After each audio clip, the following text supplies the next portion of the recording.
right, you want to get started, Denzel? Yeah, let's get started.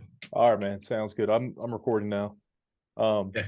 so if you want to start out, so Denzel Freeman. So you're is your nickname Batman? Is that No, no. My nickname is Luke Fox, but wherever I go, somebody's gonna call me Batman. It's okay? like it's nickname. I can't escape. Gotcha. And where'd you get the Luke Fox name? Where'd that come from? Well, Luke Fox is a DC character. He's basically a black Batman. Okay. Yeah. Gotcha. Yeah, I was just curious. If you want to start out, well, I want to talk a little bit about your wrestling background. So you started wrestling in high school? Yeah, I started wrestling all the way back in 2006. And then I still do it till this day. Like what now it's 2023, and now I'm staying at the Olympic Training Center, and now I live here and I wrestle. Cool. And do you college wrestled too? Is that Yeah, yeah, correct? Okay. yeah. I wrestled at University of the Cumberlands in Williamsburg, Kentucky, from 2010 to 2014. And after you wrestled in college, so then the WWE they they picked you up. Is that correct? Yeah, yeah. They picked me up.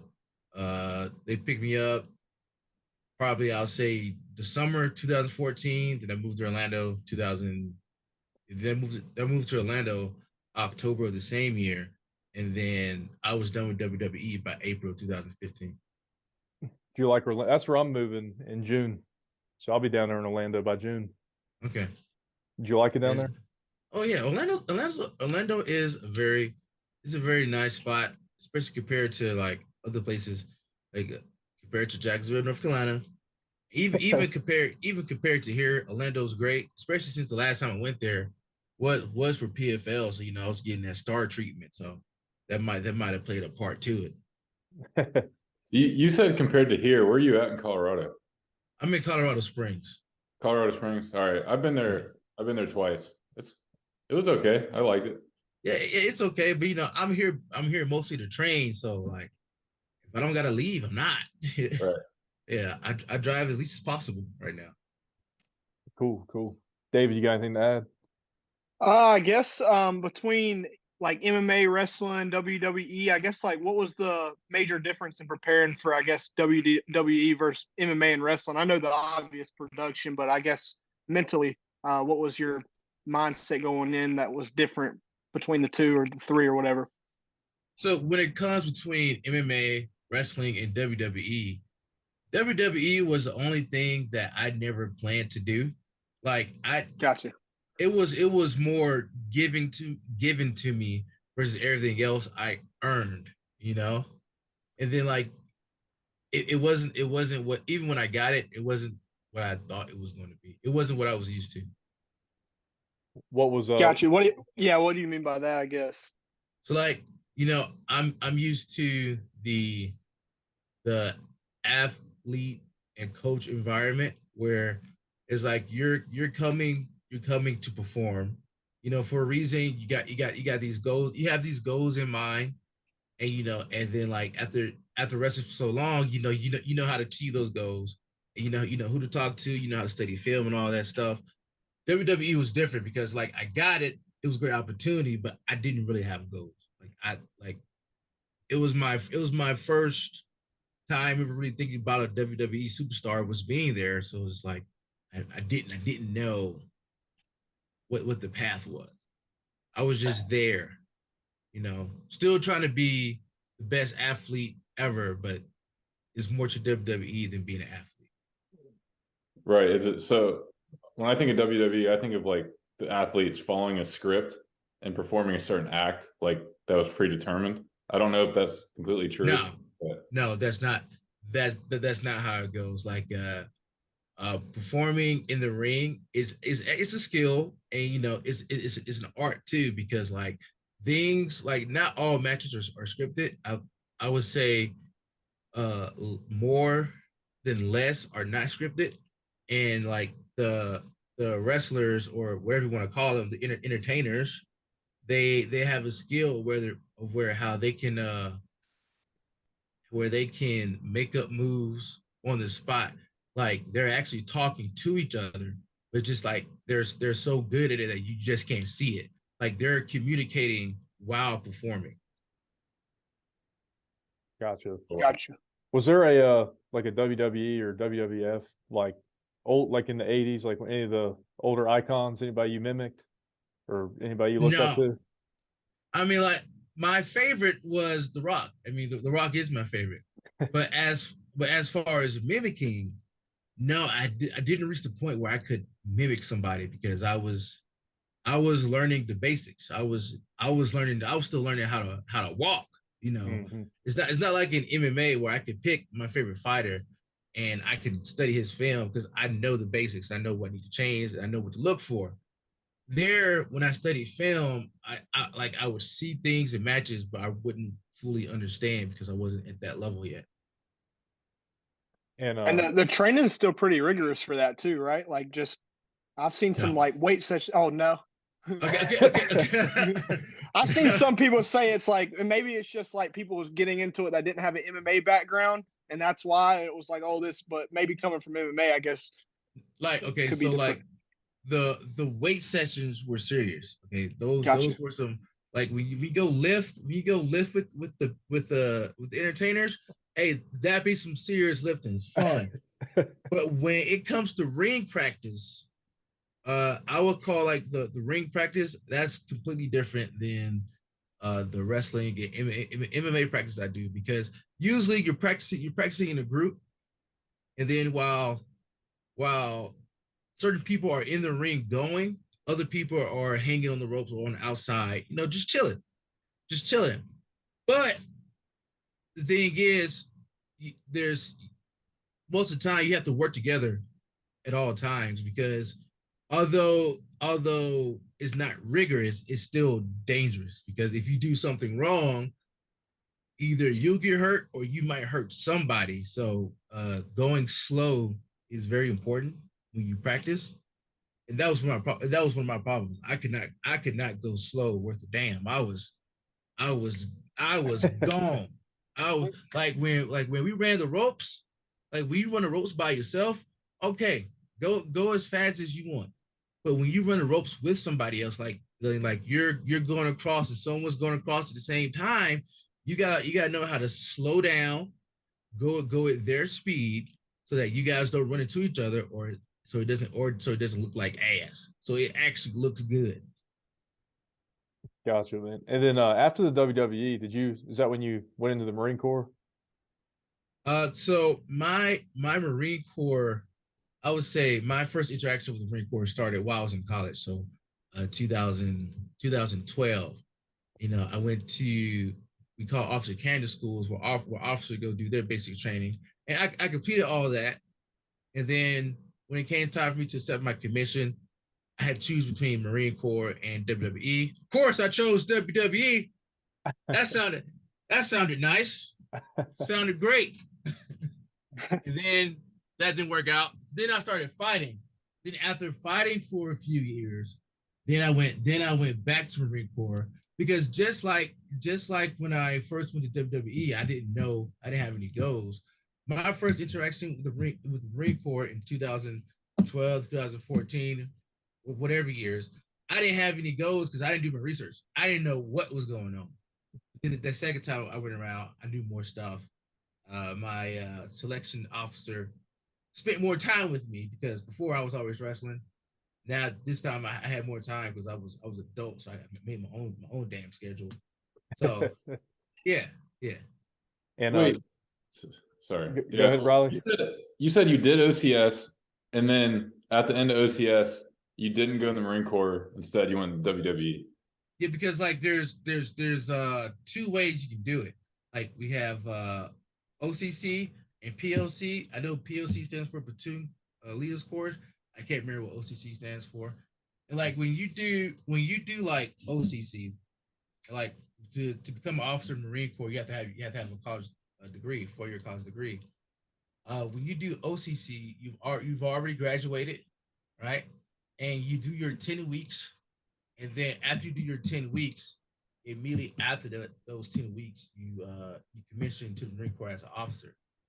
That's what I did the second time. The first time I did PLC, whereas this is while you're still in college. And in 2 separate summers, you do 2 6-week courses. And then even after you graduate that last 6-week course, you can't commission until you graduate college. So I completed that last 6-week course of during the summer of 2013, but I couldn't commission until I graduate from college in 2014. And before that happened, WWE reached out to me, so I still had time to tell them I don't want to do it. I got it. That makes sense now. And Riley, what's the difference with the Air Force and the Marine Corps? What was your process? I mean, with the Air Force, I commissioned through the Air Force through Air Force ROTC. You just have to go through the ROTC program while you're getting your degree. And you're an officer too? I am, yeah. Oh, see, look at that. He understands. Yeah, I didn't know the Marine Corps had the 2 separate 6-week courses throughout college, but that's good because like it doesn't take 10 weeks out of your life. You can do it in the summertime while you have a break. Yeah. I mean, like when you're doing OCS and stuff, like especially when you're doing OCS, like you have the option to quit at any time because they're just like, if you don't want to be here, we don't want you here. And it's not like when I declined, it's not that I didn't want to be there. It's just like I didn't know what I was doing. And I had no I didn't know what was going on. I'm 25. I get that. Yeah. I get those decisions. It's just like I'm here, but what happens afterwards? I have no idea. Yeah, I think that's how we all are. I'm 26. I'm the same way. I'm still like that. So you know what I mean? I'm 23 and I have no idea what the hell I'm doing. So while you're in the Marine Corps, I read an article. There was something about you're big into the mental health side of things, and you were talking about, was that right? And you and a buddy were into jiu-jitsu and mixed martial arts with being. Yeah, so we're talking about Jared Feckley, because so right now, both Jared and I were active duty in Camp Lejeune, and right now I'm transitioning to the reserve. So I'm still in, but just now competing is my focus, and the reason why we were taking that stand because we both love martial arts, but Marine Corps was not showing a love for martial arts within the branch, as far as them disbanding the Marine wrestling team and also disbanding the Marine boxing team. And when it comes down to higher ups getting rid of certain programs, they have their reasons. They have their reasons, but at the same time, there are benefits that sometimes we think that they don't consider. Because for us, being so deep in martial arts, we know how martial arts can help people mentally. It can give them something to do. It gives them a way to express anger. It's a way to help them stay out of trouble. It gives them a different passion. It connects you to so many different people. Because one thing martial art does, especially in the military, is it gets rid of rank. Like while you're on the mat, while you're training with somebody, it doesn't matter what rank that person is. Right now, this is your training partner. You guys are on equal levels, and then like, how it is, like after 2 guys who hate each other, they start fighting, they get in a fist fight, and after the fist fight, they become best friends. It's just a great way to make friends, and and most importantly, stay out of trouble. And we thought it was a good way to keep Marines occupied, and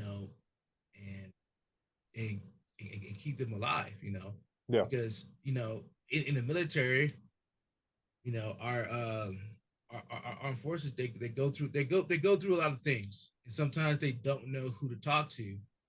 Just being involved in martial arts, just having a place to go to, you never know who you're going to run into. Then, like, even if you don't run to someone that you can talk to, you run to somebody that knows somebody that you can talk to, someone that's easier to talk to than like your chain of command. Sometimes it's if you're nervous, you don't feel comfortable walking up to your platoon commander or your battalion commander or your platoon sergeant. You don't feel comfortable because you might, you think like, hey, if I go tell them I have this problem, it might affect my career. But then, like, when you talk to these people in the gym, like, you guys are friends, like this guy just got done choking you out. You just do this guy to the mat. You guys have already opened up to each other, so it's easier to talk. Your mind is relaxed. Your adrenaline is going, and maybe sometimes your mind is more calm. You feel at peace. You don't feel as stressed, so it's easier to talk to. And like, that's why we were taking that stand on how martial arts could help mental health. And yeah, I agree 100%. That's awesome. Yeah. And let's fast forward a little bit. So you're currently fighting in the PFL, is that correct? I am. And I haven't really watched too much. I've watched like Kayla Harrison and a few others fight. And this weekend coming up, I think Thiago Santos is fighting, I believe. Yeah. So I'm going to check that one out. How is everything different from the other organizations? Like, how does the PFL stand out from the UFC and Bellator? Because don't they have a different judging system? Is that correct? I mean, my answer is going to be very limited because I haven't competed for those other organizations, UFC and Bellator. But as far as PFL being different, I wouldn't really say that the judging is different. Like, when it comes to fighters, the things that they look for when it comes to the difference between organizations is how are they treated? Are we being treated right?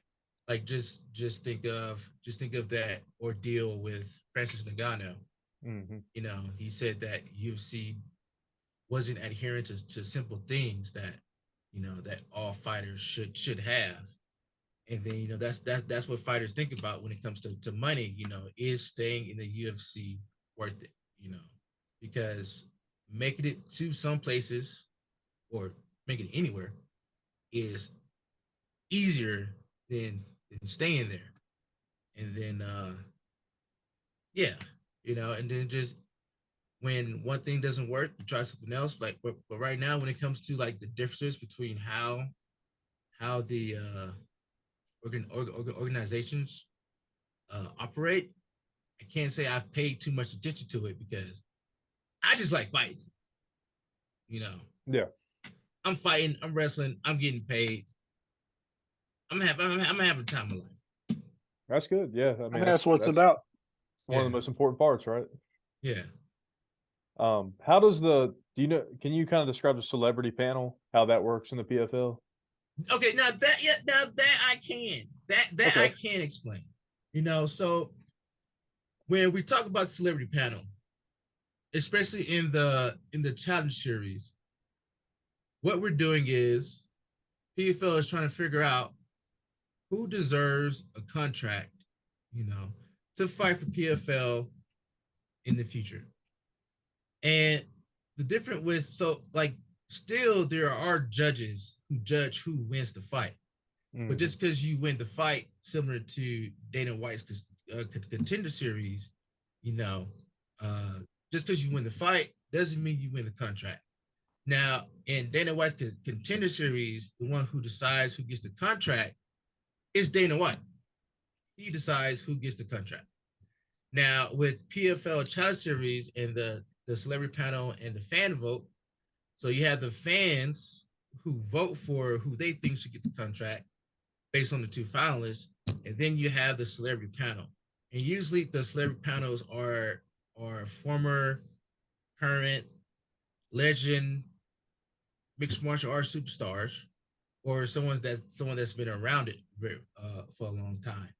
And what that does, that other organizations don't offer, is it allows someone who's experienced that can actually tell what's going on. And like when I say what's going on, like they can actually tell what the fighter's doing, what's luck, what's actually skill, what's actually fighter IQ versus what's just entertainment.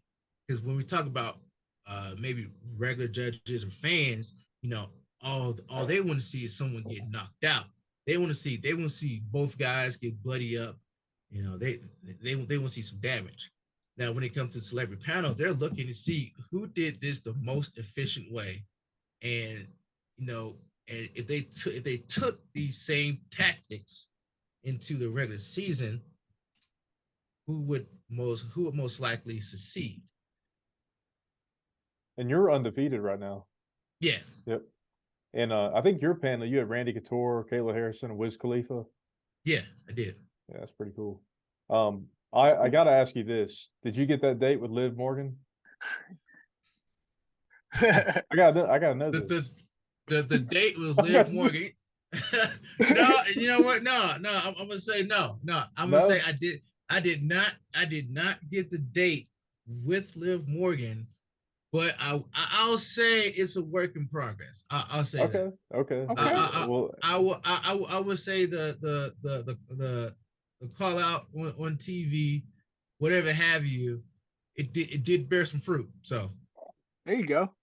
There we go. Well, Liv Morgan, if you're watching this, give him a date. Don't worry, guys. I'll do what I can. I do what I can. He's got it. I do what I can.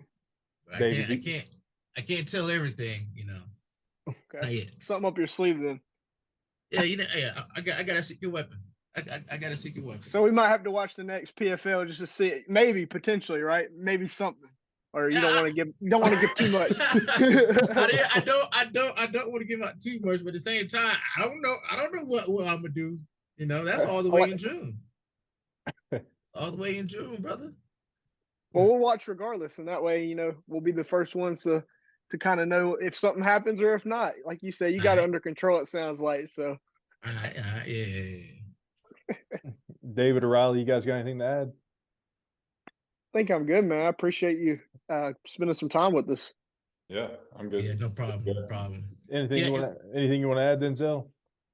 No. I don't. I appreciate you guys reaching out to me because usually what happens is like after fights, a lot of people reach out to me and then like I look at it, I don't feel like responding. When you get loads of messages, just like I don't feel like responding to all these. And sometimes it takes me a few days or maybe a week or two to go back and look over everything again. I was like, all right, cool. Well, like I said, you're welcome on anytime, man. All right. Anytime you want to come on. Yeah, I was like, these guys seem cool, so hey, let's do it. I appreciate it, man. Cool. Yeah. And we kind of get how that's why we're appreciative, because we kind of get how it stacks up with people. I was telling Andrew, I was like, man, there's no telling how many of these things they get, so we know how valuable your time is. So yeah, like that's honestly that's how I got my manager, because after my third fight, a lot of management companies were sending me stuff, but it was like cookie cutter shit. It was like stuff they could send to anybody. And the message my manager sent to me, it was more personalized. Like that man actually looked me up and found out who I was. And then I at first I told him no. Then I came back and said, you know what? I'm gonna give you a chance. He sounded good. Signed the contract out or the agreement, wherever you want to call it. Then I had no idea who he was because I didn't do my research. What a surprise!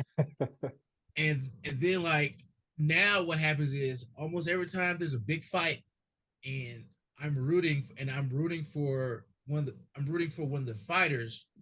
My manager managed the other guy.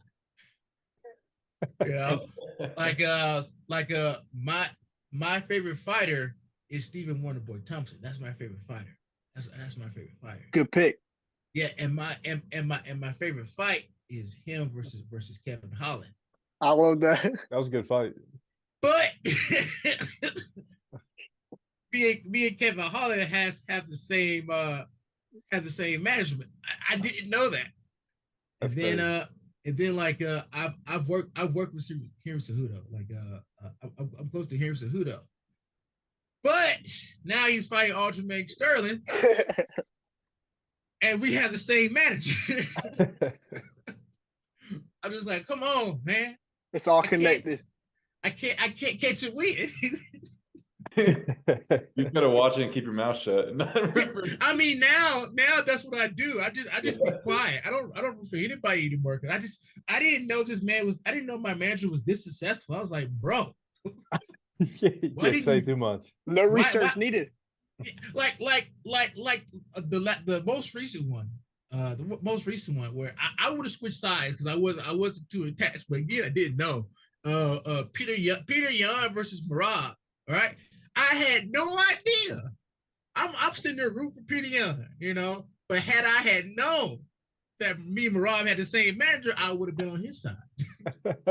So what do you? Your manager have like 10 fighters under him? I don't know how many he has, but he has some good ones. Yeah, he has. How do you think Marab and Aljo feel, being that all this pressure? Obviously, they don't want to fight each other, but like you just said, their management, their friends, like even hearing it, they're doing, I feel like, the right thing. That's got to be tough. Every time you go somewhere, it's like y'all need to fight each other. I mean, it probably is tough, but you know, that's part of the stuff that you ignore, you know, because like when I first started training, of course, I started training in Florida with the Black Zillions. And I'm still close to those guys, and those heavyweights, Steve Murray and Linton Vassell, they are taking over Bellator's heavyweight bracket. And you know, if I went to Bellator, you know, I would have some feelings if I had to fight one of those two, because right. I'm super close to those guys. Like when I go to Florida, those are two guys I'm hanging around with, you know. Mm-hmm. And I do want to ask you about this. Who do you have at UFC Miami main event, Alex or is Adesanya? I'm going to go for Adesanya. Like I want Adesanya to win, but I do want to see Alex fight. I do like his he's fun to watch, isn't he? Yeah, he's fun to watch. But a robot, man. I still want Adesanya to win. I want that man to smile for once. That's what I really want.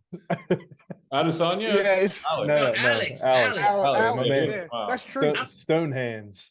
I'm still mad at Alex's frame, man. You gotta see how big that dude is. Yeah, man. He's bigger than some light heavyweights. And I'm just like, bro. I don't know how he makes that weight. That's got to be a tough weight cut. Yeah. I saw where Glover was like talking, yeah, he'll end up being the heavyweight champion too. I'm just like, I mean, he looks like he could probably easily make the weight. But I was just like, that's crazy. I was like, he looks like the villain on those movies. So yeah, I just saw a video. Like apparently he has a sister that just made her pro debut, and like she's got hands. Yeah, she was moving like him. I was just like, this just don't look right. They were sitting there talking to each other in that fight because I actually watched that. I was like, this is unfair. Like, and I mean, she was throwing some stuff, man. Shit don't. We have Masvidal or we got Gilbert Burns in the co-main event. Burns. Yeah, I got Burns. Yeah, Burns. That's the easy one because I train with Burns. Burns is a teammate. You know, same team as Linton Vassell, Steve Murray. I have no attachment to Jorge Masvidal. I'm pretty sure Jorge Masvidal is first round. Coach. Yeah, check with your manager. Check with your manager. I am confident he is first round management. Okay. Actually, I think he just left first round management. They had like a falling out. I saw an article on that. Shit. I don't know what. We like Gilbert. We'll back you up on that one. I like Gilbert. Right. Gilbert seems like a really, really good dude. I got Gilbert looks great, man. I think Gilbert's he's gonna make it look easy. I like Masvidal, but I think Gilbert's gonna make it look easy. Yeah, Gilbert's a great guy. Like it was from Gilbert and somebody else that I got the concept is even if you're not active in fighting, like even if you have a break between fighting, still find a way to stay competitively active. You know, so you keep that competitive mindset because you know that's what really kills that's what really kills fighters. You know, they lose that competitive mindset, and then like the most dangerous part of the fight is the beginning. Mm-hmm. You know, because that's when you try to feel the guy, you're trying to feel the guy out, and then you know how you feel guys out, and then later on, then you guys start throwing. Like before my fight, the night before my fight on PFL, before I got the head kick, me and my teammate Thad Jean, I asked him, let's practice. Like he asked me if I need to hold pads or anything, you know. And when you hold pads are for like when you're already in the flow and you've been fighting for a while. I asked that, let's drill the start of the fight, the first 15 to 20 seconds. Let's do that about 20, 30 times. And we did that. And you know, we figure out things that I should do. We figure out things that I shouldn't do. And then we ended with almost the exact combo I did in the beginning of the fight. And that concept actually came from wrestling, because when I do Greco-Roman and you have to, like, it's upper body, you have to stay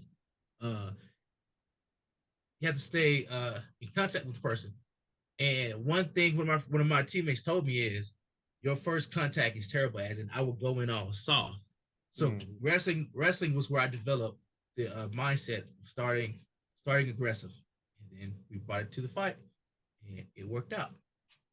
Cool, man. You guys got nothing else to add?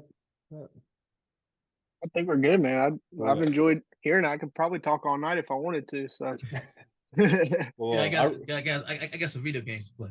Yeah, man. What video games? Last night I kind of messed up and played League of Legends for like 6 hours straight because we didn't have practice today, so I was like, I'm staying up.